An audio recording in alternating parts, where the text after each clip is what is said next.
Hello and welcome to the 5th episode in our Crusader Kings 3 tutorial series, version 1.0.3. Today, we're going to be taking a look at Prestige, Piety, and Renown, and in order to facilitate that, we're going to go ahead and switch over to King Ludwig the German of East Francia in the 867 start. So, to begin, let's just start at the top and take a look at Prestige. As you can see here, we currently have 900 Prestige, gaining 4.04 per month, with an established level of Fame, and the 0 out of 1,000 progress towards Distinguished. If you hover over the 4.04 per month, you're going to see it broken down of how we gain this passive Prestige. Because we are the House Head, because we are the Dynasty Head, any held titles you currently have, and whether or not your Chancellor is assigned to Foreign Affairs. As far as House Head and Dynasty Head are concerned, we'll talk more about those and cadet branches in a later video. Just understand that the more characters of your house and dynasty that there are, and whether or not they hold titles, directly contributes to the amount of prestige you gain. Then, counties, duchies, kingdoms, and empires also provide you with passive prestige, with empires, kingdoms, and duchies being far more prestigious than counties. And lastly, if your Chancellor is assigned to Foreign Affairs. We can go over here and we can see that the direct relationship between the amount of prestige we get per month is you divide this number by 2, 6.5, and then divide it by 10, and you're going to find we get 0.65 per month. Okay, so that's our prestige per month. So what does this level of fame mean? Essentially, level of fame is a measurement of how much characters like and respect you. It applies to every single character that is not part of the clergy. So, if we take a look, there are these levels of fame here. We are established, which provides no particular benefit or penalty. The next level above us is distinguished, which, as mentioned, increases every secular opinion of us by 5. Again, all characters that are not clergy, and allows us to recruit an additional knight.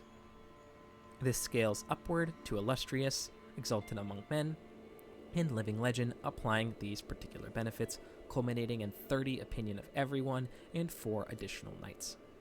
So, that's how level of fame works. So how do you gain fame? Well, whatever your current prestige gain per month is, will also be applied to your fame. So if we have 0 at progress here, and we let it tick over to February, you're going to notice that we gain 4 fame. We can go ahead and see this now. It's the 2nd of February.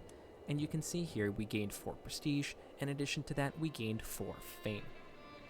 You also gain fame for participating in wars, winning conquests, certain events, lifestyle decisions, things of that nature. That is how you gain fame. You're going to notice as you play the game a series of events, whether or not you win provinces, things like that. A whole multitude of events affect it.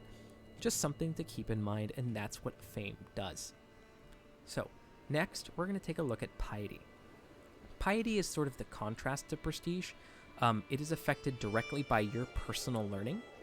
You can see here that we have a learning of 3. So as a result of that, we gain 0.3 Piety per month. It is just 0.1 times your current learning. So if we had 30 learning, we'd be getting 3.0 Piety per month. In addition to that, the Counselor has the exact same effect as our Chancellor, only for Piety. So he has 16 skill, which translates to 0.8 per month. Okay, so that's how Piety works. Piety's level of devotion is also, again, the counterpart to the Prestige version.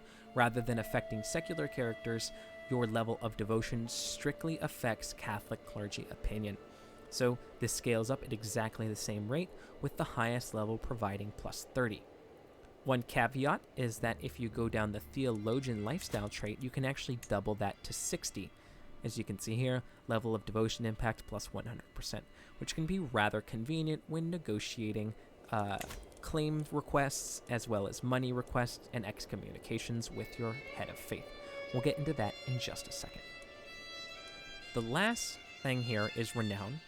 And the renown per month is exclusively related to the number of living members you have, the number of titles directly held by your dynasty. In this case, we have 4 kings, which makes plus 4.0, and one of our dynasty members is a king by marriage, therefore we gain 0.8. So rather than gaining 1.0 for being a king, we gain 0.8. Right now, we have a level of splendor of reputable, and we are 935 out of 3,000 towards the next level. Unlike piety and prestige, which are tied directly to characters, renown is your entire dynasty. You can check on your dynasty by clicking on your character and then clicking on your house. You can see here that this is our house. Our dynasty is Carling. We are the dynasty head. It is we are also the house head and the number of members. You can further just click on this and it'll reiterate all that information for you right here. 85 total members, 29 of which are currently alive. We'll get into this in just a second as well. So what do you do with renowned and piety? Well, I'm sorry, I apologize. The last thing is the level of splendor itself. Now, level of splendor is kind of interesting. As mentioned, it is dynasty-wide, which means it stays with the dynasty whether you are dead or not. Even while piety and prestige reset, this will always remain the same. At the base origins, children are born with 0 additional prestige, and marrying into the dynasty reduces your prestige by 100. For instance, if you were to marry someone that has base origins, perhaps a courtier or something, you're actually going to lose prestige. Whereas, if you married someone whose dynasty is reputable, you're going to gain 300 prestige. Or, more importantly, the AI that marries you is going to get 300 prestige. This matters because if you have a prestigious dynasty, other characters are more likely to accept a marriage into your house. So if, for instance, we did not have a spouse and we needed one extremely badly, we might not be able to get it if we were base origins.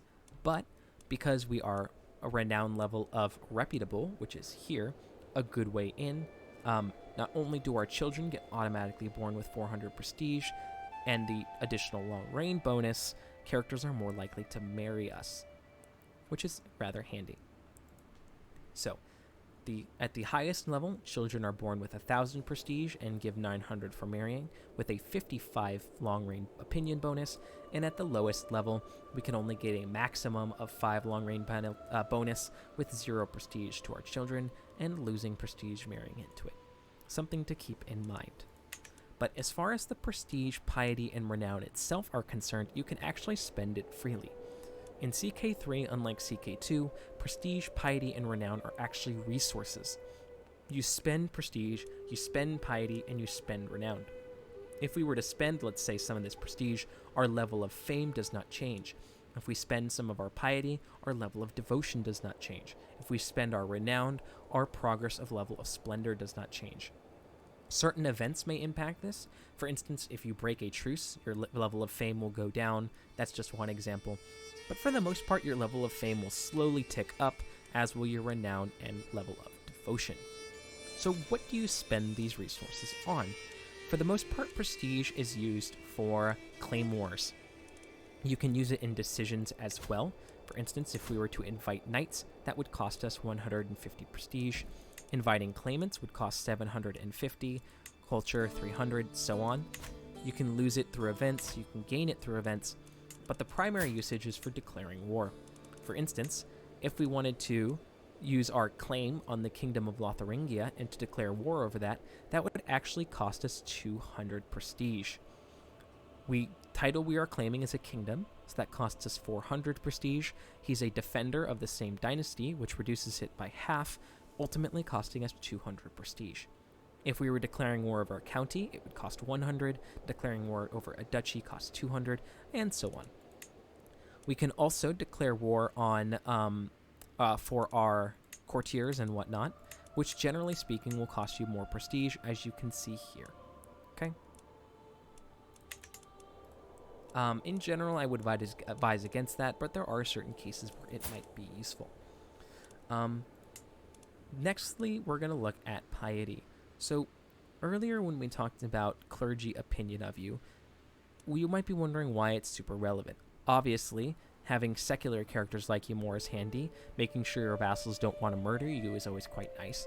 But what does it matter of the Pope's opinion of you? Well, the Pope, or the Patriarch in the case of Orthodox characters, is actually a fairly active character in Crusader Kings 3. If we go ahead and load up our Let's Play series, we can find a prime example of that. So, our level of piety in this game is currently a Paragon of Virtue. We have the trait that doubles the bonus, so we're gaining a plus 40 opinion. If we go ahead and click on our Head of Faith, we're going to see that he likes us quite a bit, plus 51 opinion of us. Despite the fact we've regressed gold 4 times, he still absolutely loves us. This is also important because, and you can do this as a Catholic character as well, you can request claims on anyone who has the same religious head as you. So, if we go over to the Byzantine Empire over here, for instance, we can go over here towards diplomacy and we can request a claim. If the current head of faith likes us, and we have a title that he would give us, say, the county of this right here, you can say that we can request a claim from him. Now, it'll cost us 210 prestige, and the Ecumenical Patriarch will give us a claim on the county. You can claim kingdoms, you can request invasions. It's a very handy tool for expansion.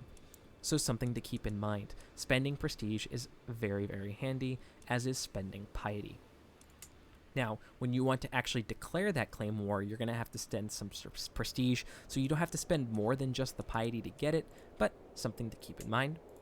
In addition, if we go down the theologian tree, we can actually... I apologize. If we go to the sanctioned loopholes in the scholar tree, you can also just directly spend piety without asking your religious head at all. If we go to this guy here, we can see here, and we can say buy claim. And we can simply spend 250 piety to gain an unpressed claim on the county. No religious head involved at all. So that is another primary use for piety. Sometimes decisions or events will reduce it, but that's more or less what you spend it on. So, piety is involved in direct actions related to your religious head. It is related to holy wars as well. If we wanted to declare war on this fellow, say, and we wanted to go holy war for county, you can see it costs 100 prestige, holy war for duchy, 200, holy war for kingdom, 750.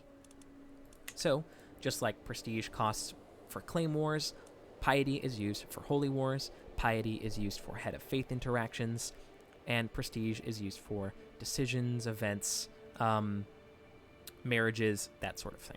Okay, so the last thing we're going to look at is the renown and what you can spend renown for. So the main purpose of renown is twofold.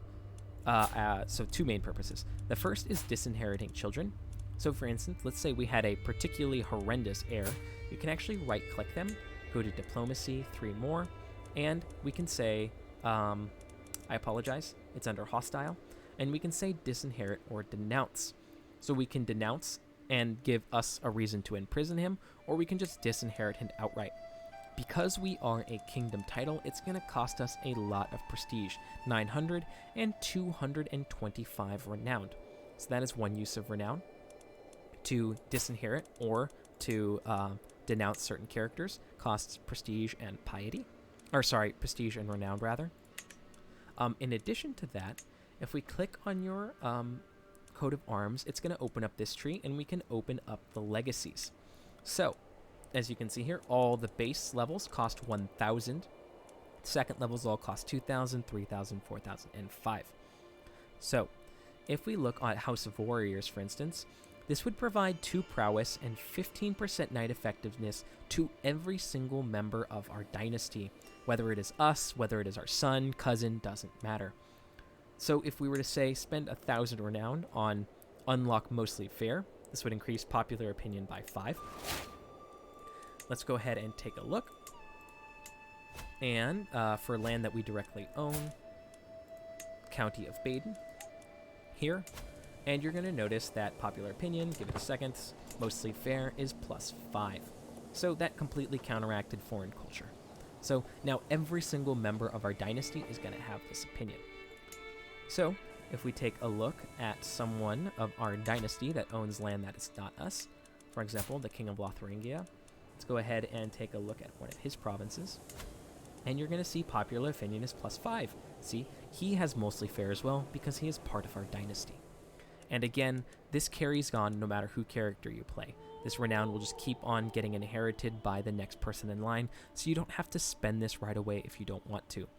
Unlike prestige and piety, which goes away with your character, renown sticks around. And that's the primary use of that. So, we're going to go ahead and end this one here. I hope you enjoyed the episode and learned something or two. If you have any questions or comments about anything in particular, feel free to leave them below. And I will see you in the next one,